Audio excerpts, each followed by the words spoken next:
Se non avessimo avuto le vaccinazioni avremmo già 1600 persone in ospedale più o meno. Queste le proiezioni con i dati attualmente in possesso di quella che sarebbe la situazione negli ospedali veneti se l'85% dei cittadini non si fosse vaccinato.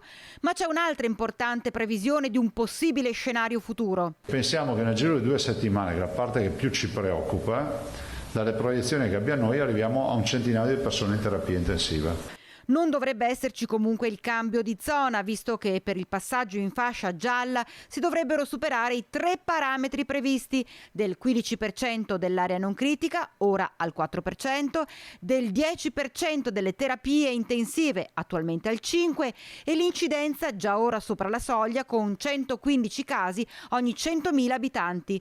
Tra 2 settimane, spiega Zaia, dovremmo averne superati 2 su 3. In questa fase i contagi riguardano soprattutto i bambini, in particolar modo quelli in età scolare. Nell'80% si tratta di casi asintomatici o con sintomi lievi, salvo qualche eccezione. C'era un bambino di 3 mesi positivi che è stato ricoverato a Padova. Mi sembra che l'ha semionato in questo fine settimana, un caso. In vista della terza dose da dicembre per la popolazione tra i 40 e i 60 anni, Zaia ha annunciato una novità.